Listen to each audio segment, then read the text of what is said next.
Ludwig van Beethoven nació el 16 de diciembre de 1770 en la ciudad de Bonn, Alemania, en una familia de músicos. Su abuelo, también llamado Ludwig, había sido un respetado maestro de capilla, y su padre, Johann van Beethoven, era un tenor y violinista de la corte. Sin embargo, su padre tenía un gran problema: el alcoholismo.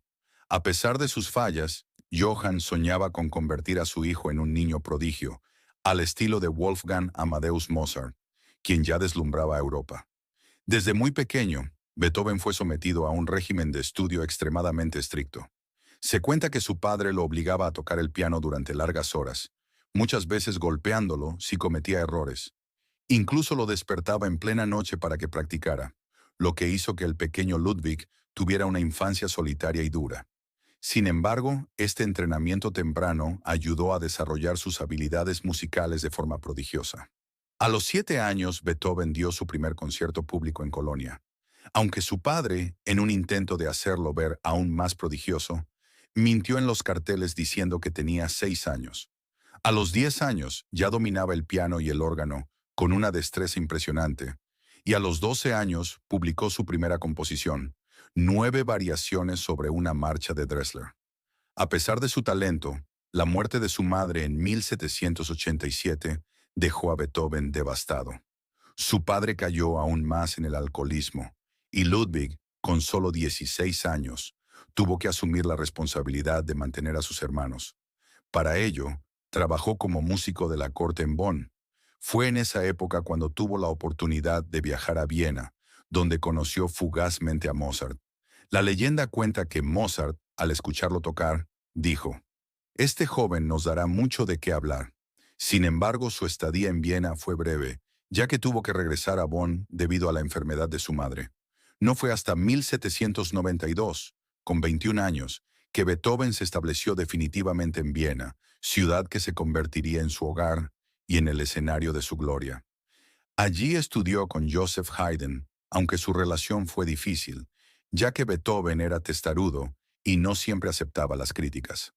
A finales del siglo XVIII, Beethoven se hizo famoso como virtuoso del piano, conocido por su estilo apasionado y su gran expresividad.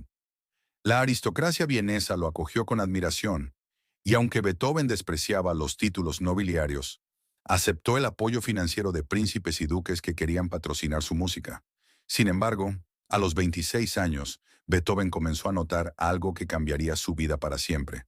Estaba perdiendo la audición. Primero fueron zumbidos en los oídos, luego dificultad para escuchar las voces y poco a poco, el silencio comenzó a invadir su mundo.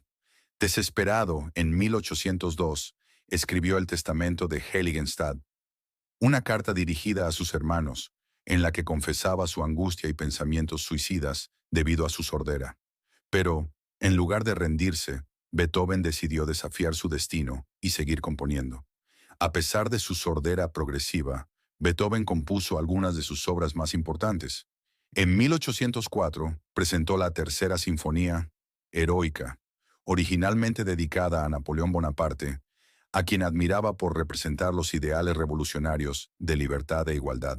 Sin embargo, cuando Napoleón se autoproclamó emperador, Beethoven, furioso, borró su nombre de la dedicatoria y la llamó simplemente Heroica. En los siguientes años, su fama creció aún más. Obras como la Quinta Sinfonía y la Séptima Sinfonía, que Wagner llamaría la apoteosis de la danza, consolidaron su legado. Pero mientras su música alcanzaba la perfección, su vida personal se volvía cada vez más caótica. Beethoven nunca se casó, aunque se enamoró profundamente en varias ocasiones. Una de sus historias más misteriosas es la de su amada inmortal, una mujer a la que escribió apasionadas cartas, pero cuya identidad sigue siendo un enigma. Algunos creen que era Josephine Brunswick, una condesa a la que no pudo desposar por la diferencia de clases. En los últimos años de su vida, Beethoven estaba completamente sordo y apenas podía comunicarse con las personas a través de cuadernos de conversación. A pesar de esto, en 1824 compuso su obra maestra, la Novena Sinfonía, que incluía el célebre coro Oda a la Alegría, basado en el poema de Friedrich Schiller. El día de su estreno, Beethoven dirigió la orquesta, pero ya no podía escuchar nada. Al final de la sinfonía, el público estalló en una ovación ensordecedora, pero él no se dio cuenta hasta que un músico lo giró para que viera a la multitud aplaudiéndolo de pie.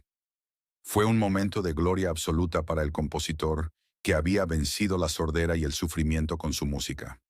Los últimos años de Beethoven estuvieron marcados por la enfermedad y la soledad. Sufría de problemas hepáticos y renales, y en marzo de 1827 cayó gravemente enfermo. El 26 de marzo de 1827 murió en Viena durante una tormenta, y se dice que en el momento de su muerte, un trueno retumbó en el cielo como un último adiós de la naturaleza a su genio. Más de 20.000 personas asistieron a su funeral, entre ellos grandes artistas y personalidades de la época. Su legado trascendió su tiempo y hoy es considerado uno de los más grandes compositores de la historia. Beethoven no solo cambió la música, sino que demostró que el arte puede superar cualquier obstáculo, incluso la sordera. Su historia es la de un hombre que desafió el destino y dejó un legado inmortal.